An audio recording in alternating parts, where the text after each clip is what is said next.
Late-night diners are supposed to be a place of comfort, where the smell of coffee and greasy food can ease your mind. For Mike, a truck driver passing through a small town, the local 24-hour diner was his regular stop.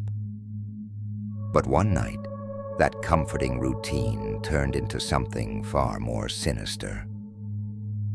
It was just after midnight when Mike pulled into the parking lot.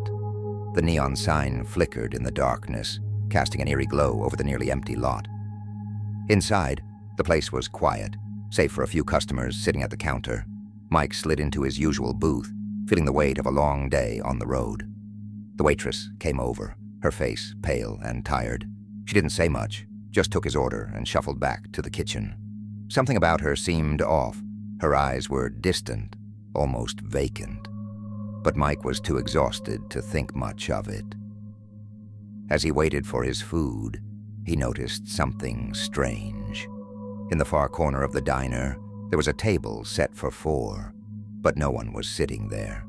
The plates were full, the coffee cups steaming, but the chairs remained empty. It gave him an uneasy feeling, like he was watching a scene frozen in time. He asked the waitress about the table when she brought his food. She glanced nervously at it but didn't answer. Her hands trembled as she set his plate down, and for a brief moment, Mike saw a flash of fear in her eyes. The night wore on, and as the minutes ticked by, the diner emptied out. Mike was the only customer left, but that strange table in the corner still remained untouched, as if the people who were supposed to sit there were invisible. The diner felt colder now, the silence pressing in on him. Suddenly, a low hum filled the air. It was barely audible at first, but it grew louder, like a distant engine revving. Mike looked around, trying to pinpoint the source. But the diner was still empty. The waitress was nowhere to be seen. Then, without warning, the lights flickered. Mike's heart raced as he glanced back at the corner table.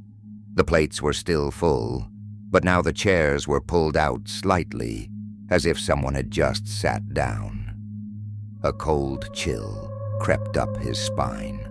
He could feel it, eyes watching him, though he couldn't see anyone.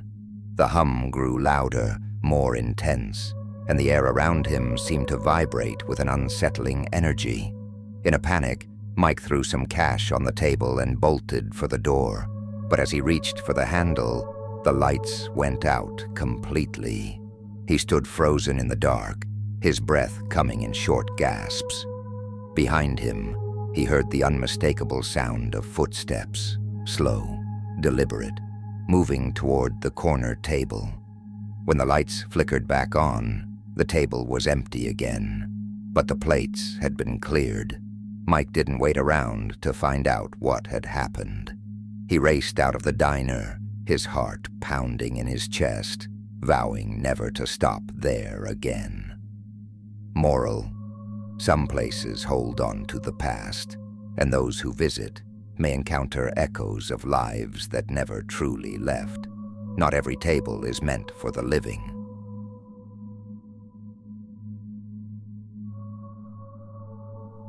Lily had worked at the diner for years. She was used to the late shifts, the drunk patrons, and the strange regulars who always came in after midnight. But there was one customer who terrified her more than anyone else, a man who had no face. It started on a cold winter night.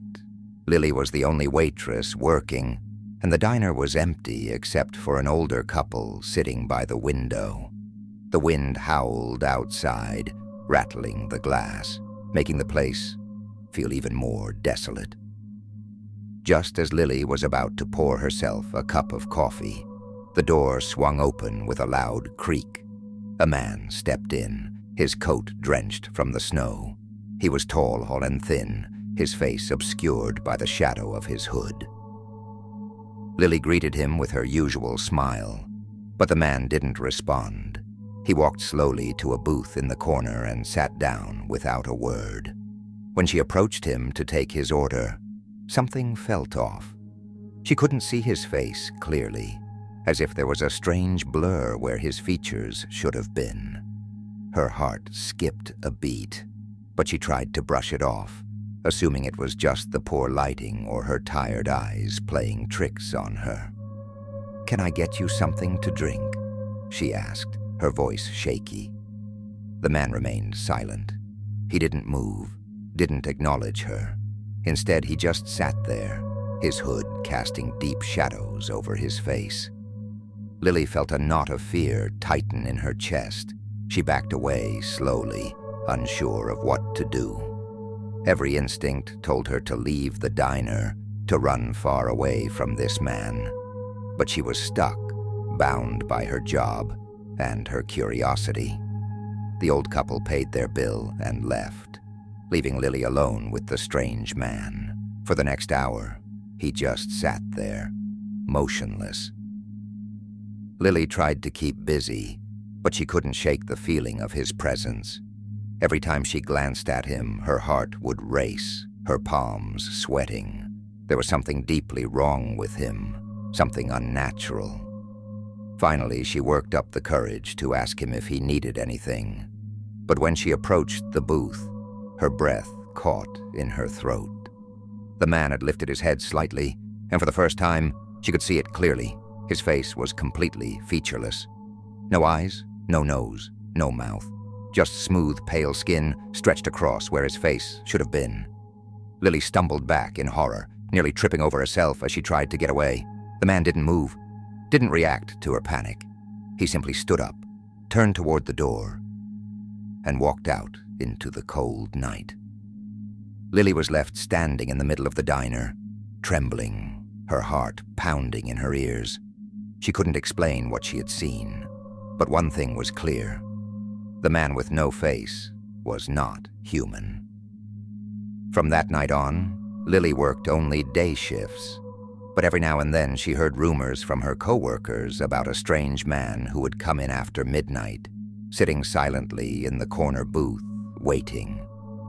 Moral: some people, or things, aren't bound by the laws of nature, and when the night is dark and the diner is quiet, you may encounter things that defy explanation. Every diner has its quirks: an old jukebox, a rickety stool, or a grill that's been around for decades. But at Daisy's Diner, the grill wasn't just old, it was haunted. The locals all knew about it, but no one talked openly about what happened there. Until one night, when Jake, a new cook, found out for himself. Jake had just started his shift. It was a quiet evening, and the usual regulars were sipping coffee at the counter. The owner, Daisy, had warned him that the grill sometimes acted up. But Jake didn't believe in ghost stories. He figured it was just an old appliance that needed replacing. But as the night wore on, strange things started happening. The grill would heat up on its own, flames flaring without anyone touching the controls. The spatulas and utensils would move, as if guided by invisible hands. Jake tried to laugh it off, but deep down, he felt uneasy. Then around midnight, the diner emptied out, leaving Jake alone in the kitchen. He was cleaning up when the grill suddenly burst into flames, hotter and brighter than before.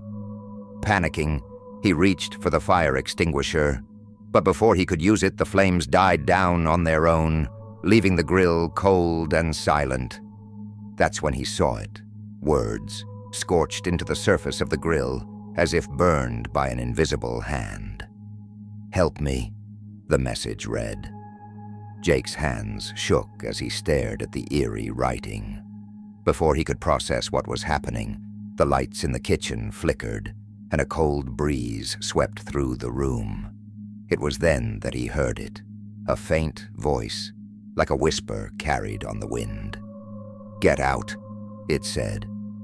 Jake's heart raced, his blood turning to ice. He spun around, but no one was there. Suddenly the grill flared to life again, the flames twisting and writhing as if possessed by something unseen. And then he saw it, a face, contorted in agony, appearing in the flames. The ghostly figure seemed to scream silently, its eyes filled with desperation and pain. Without thinking, Jake grabbed his things and bolted out of the diner, never looking back. He quit the next day, unable to shake the image of the tormented spirit trapped within the grill. Daisy never explained what had happened, but the locals knew. Years ago, a fire had broken out in the kitchen, trapping one of the cooks inside. He had died there, his spirit bound to the place, forever haunting the grill that had claimed his life. Moral: sometimes the past refuses to stay buried, and the things we take for granted, like an old grill, may hold dark secrets waiting to be uncovered. Diners may seem like safe, welcoming places, but late at night, they can become something much darker.